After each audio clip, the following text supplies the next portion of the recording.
మీ మోకాల నొప్పులకు ఎటువంటి సర్జరీ లేకుండా ఎపియాన్ పెయిన్ క్లినిక్ అందిస్తున్న అత్యాధునిక చికిత్స.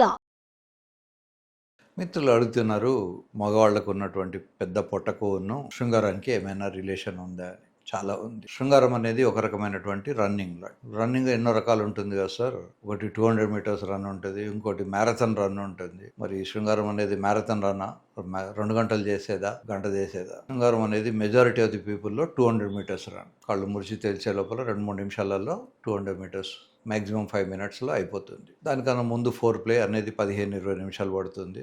ఆఫ్టర్ ప్లే కూడా ఇంకో 15-20 నిమిషాలు చేయొచ్చు. మొత్తం అంతా కలుపుకొని 30 to 35 మినిట్స్.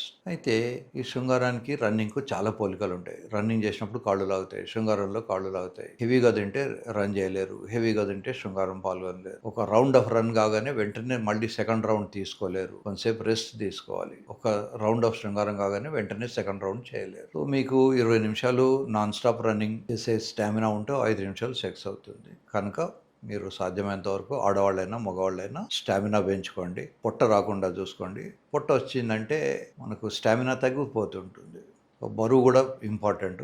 బరువు పెరుగుతుంటే కూడా రన్నింగ్ చేయలేరు. అందుకనే డిఫెన్స్లో పనిచేసే వాళ్ళకు గన్ అనేది ముఖ్యం. సో వాళ్ళకు మామూలుగా రన్నింగ్ చేయించారు, గన్ చేతిలో పట్టుకొని రన్ చేయమంటారు. దానివల్ల ఏంటి అంటే అదో 6-7 కిలోలు ఉంటుంది. సో కనీసం అన్ని కిలోల బరువును వాళ్ళు మోయగలిగి ఉండాలి. మనిషి బరువు ఎక్కువైపోయిన కొద్దీ అతనికి ఆయాసం వస్తుంటుంది. ఒక్కోసారి నా దగ్గరికి పేషెంట్ వస్తారు, గేట్ దగ్గర నుంచి నా రూమ్లోకి వచ్చి కూర్చునే వరకే అతను దమ్ము తీస్తుంటాడు.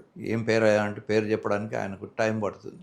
ఒక్కోసారి ప్లాస్టిక్ కుర్చీల్లో కూర్చోలేరు వాళ్ళు, అందుకని ఇక్కడ బెంచ్ ఉంటుంది, బెంచ్ మీద కూర్చొని ఆయాసం తగ్గిన తర్వాత అప్పుడు చెప్తారు పేరు. సో బరువును నియంత్రించుకోండి. బరువు ఎక్కువైపోయినప్పుడు రన్నింగ్ చేయడానికి వీలు లేదు. వాళ్ళు స్టామినా పెంచుకోవడానికి సామాన్యంగా మోకాళ్ళ నొప్పులు అవి కూడా వస్తుంటాయి. కనుక బరువు ఎక్కువ ఉన్న వాళ్ళందరూ చక్కగా, ఇప్పుడు సమ్మర్ స్టార్ట్ అయింది, స్విమ్ చేయండి. స్విమ్మింగ్లో మీ బరువు కొంత నీళ్లలో తగ్గిపోతూ ఉంటుంది. కొంత మోకాళ్ళ నొప్పులు ఉన్నప్పటికీ స్విమ్ చేయడానికి ఈజీగా ఉంటుంది. ఇప్పటి నుంచి మళ్ళీ ఆగస్టు నెల దాకా కూడా సాధ్యమైనంత వరకు స్విమ్మింగ్ ప్రాక్టీస్ చేస్తూ ఉండండి.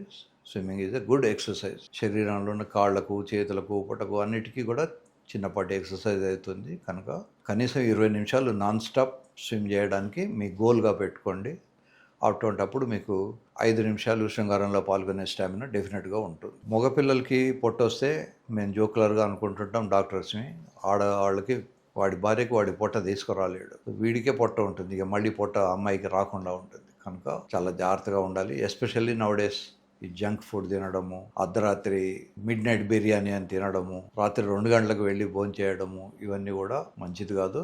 న్యాచురల్ సైకిల్ డిస్టర్బ్ అవుతుంది. ఈ సైకిల్ డిస్టర్బ్ అయినప్పుడు లోపల ఉన్నటువంటి హార్మోన్స్ అన్నీ కూడా టైంకు రావు. హార్మోనల్ ఇంబ్యాలెన్స్ ఉండడం వల్ల మనిషి లావ్ అయిపోతుంటాడు.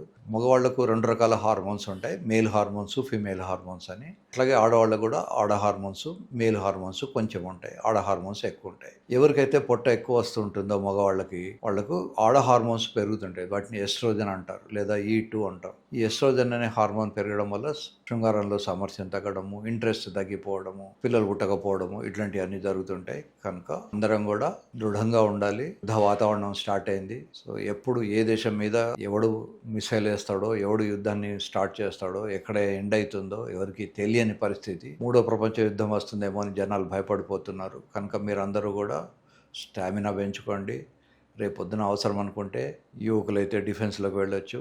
కొంచెం వయసు వచ్చిన వాళ్ళు కనీసం డిఫెన్స్లో ఉన్న వాళ్లకు సహాయం చేయొచ్చు. వాళ్లకు ఫుడ్ తీసుకెళ్ళడము, వాళ్లకు మందులు తీసుకెళ్ళడము, సిటీస్లో లా అండ్ ఆర్డర్ మెయింటైన్ చేయడము వాలంటరీగా. సో ఆరోగ్యంగా ఉన్నటువంటి మిగతా వాళ్ళు బార్డర్కి వెళ్ళి పనిచేయడం ఉంటుంది. మన దేశ రక్షణ కోసమైనా మనం అందరం ఆరోగ్యంగా ఉండాలి. ఆడవాళ్ళు మగవాళ్ళు అందరూ కూడా ఎక్సర్సైజ్ చేసి శరీరాన్ని దృఢంగా ఉంచుకొని పొట్ట లేకుండా ఉంటే మన దేశానికి బాగుంటుంది, మన శరీరానికి బాగుంటుంది, మన ఫ్యామిలీకి బాగుంటుంది. కనుక జై హింద్.